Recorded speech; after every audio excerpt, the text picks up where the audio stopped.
Olá pessoal, estamos aqui em mais uma aula de eletrônica digital e dessa vez eu vou falar com vocês sobre latch e flip-flop. O latch, gente, é uma unidade básica capaz de armazenar um bit lógico.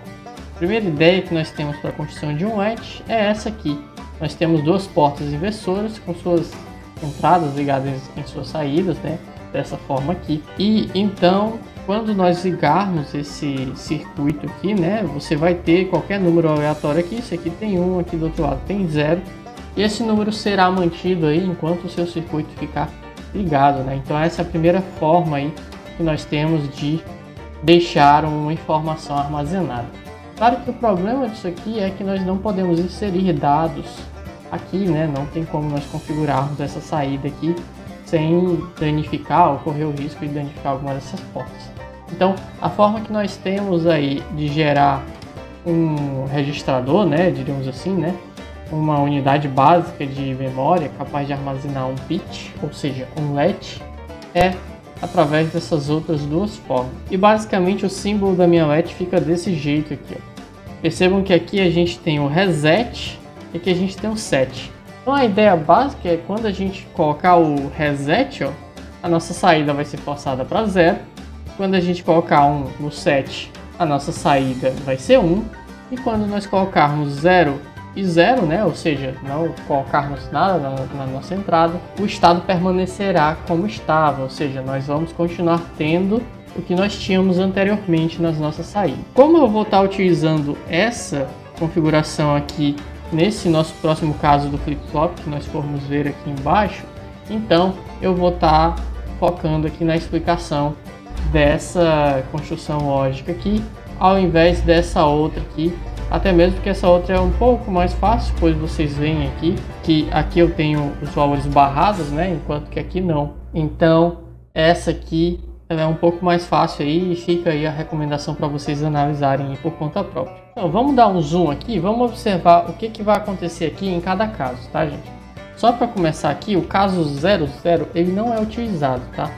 Percebam aqui que do outro lado aqui o 1 também não é utilizado e nesse caso aqui, como a gente está utilizando os barrados, o 00 não é utilizado. Então vamos ver o que vai acontecer se nós colocarmos 0 aqui no set e 1 no reset. Se eu coloquei 0 aqui no set, olha, 0 e qualquer coisa é 0. Barrado, né, negado, aqui na nossa saída vai sair 1.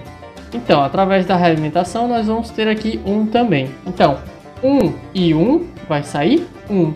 Negado, sai 0. Então quando nós tivermos aqui 0 e 1 na nossa entrada, né, set como 0 e R como 1, a gente vai ter 1 na nossa saída.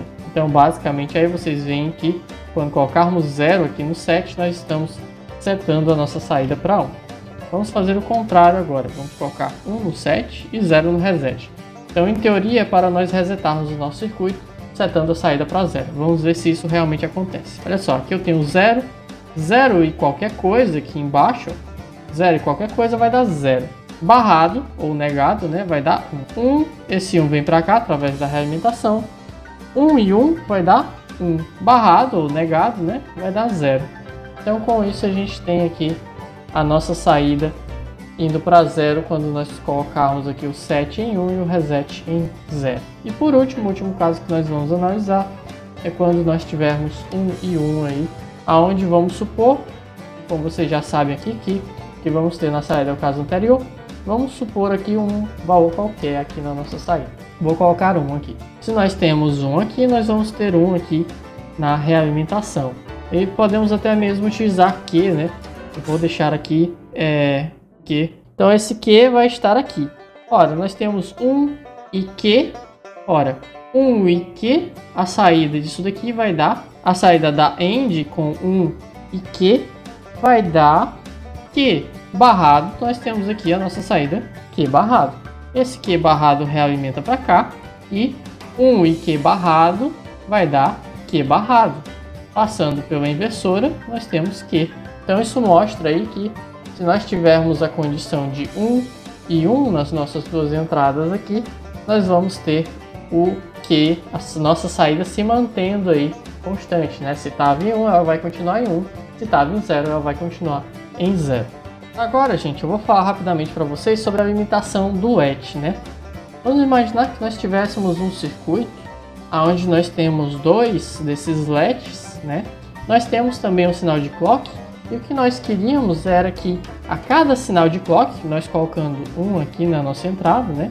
Para setar, a cada sinal de clock, nós queríamos que cada um desses nossos latches aqui configurassem suas saídas para 1. Então, no primeiro sinal de clock, essa saída aqui ia para 1, e no segundo sinal de clock, essa saída aqui ia, para 1 também. Então, basicamente, é o que a gente tem aqui, ó, no nosso primeiro sinal de clock, nós temos aqui a saída Q1 indo para 1, no nosso segundo sinal de clock, nós temos aqui a saída de Q2 indo para 1.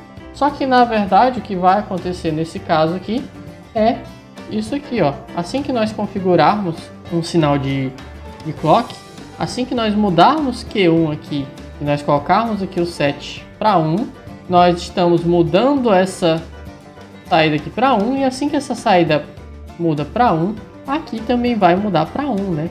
Então você não tem esse sinal aí condicionado de acordo com o clock. O que você tem é que assim que você coloca um 1, você tem a mudança desse daqui, e basicamente no mesmo instante você tem a mudança aqui do Q2. E se nós tivéssemos um terceiro, um quarto e um quinto, também aconteceriam basicamente ao mesmo tempo, independente de haver clock.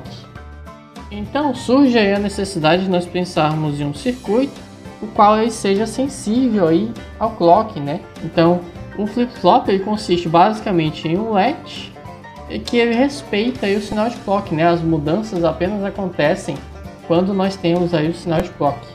E então as mudanças na saída apenas acontecem quando há a borda de subida ou a borda de descida do sinal de clock. E aí, olha aí, gente, a gente tem esse nosso primeiro flip-flop aqui, esse nosso primeiro latch, desculpa, que é chamado de latch mestre, e o segundo, né, como recebe a informação depois, ele é chamado de latch escravo, né? E aí percebam que nós temos aqui um sinal de clock que vai para as duas, né, e que tem uma inversora aqui no meio, tá bom, gente? Então prestem só atenção. Basicamente esse meu clock ele vai dar o enable em 1 hora para o mestre. Primeiramente, assim que o nosso sinal sobe aqui, ó, ele vai permitir aqui, enquanto estiver em nível lógico 1, ele vai permitir o registro da informação aqui no nosso mestre. E quando acontece a descida aqui, que já finalizando a descida, aí a minha saída aqui do mestre vai ser transferida para a saída aqui do nosso latch escravo. Então vamos pegar um desses exemplos e vamos colocar aqui para a gente tentar compreender melhor, né? Então, gente, bem, aqui a gente vai analisar o caso aqui de nós setando a saída desse nosso flip-flop. Então aqui para setar eu vou colocar 1 no set e 0 no reset. E aí o clock vem, né, e se torna 1 aqui no nosso pulso de clock, certo?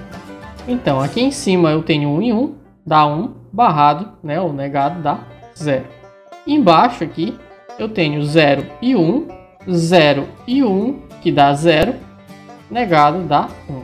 Então bem aqui vocês já olham que eu tenho aqui em cima eu vou ter 0 e qualquer coisa, 0 e qualquer coisa, a gente sabe que é 0. Negado vai dar 1. Então esse 1 vem e realimenta para cá, e aí nós temos 1 e 1 aqui, né? 1 e 1 dá 0. Aliás, 1 e 1 dá 1, negado dá 0.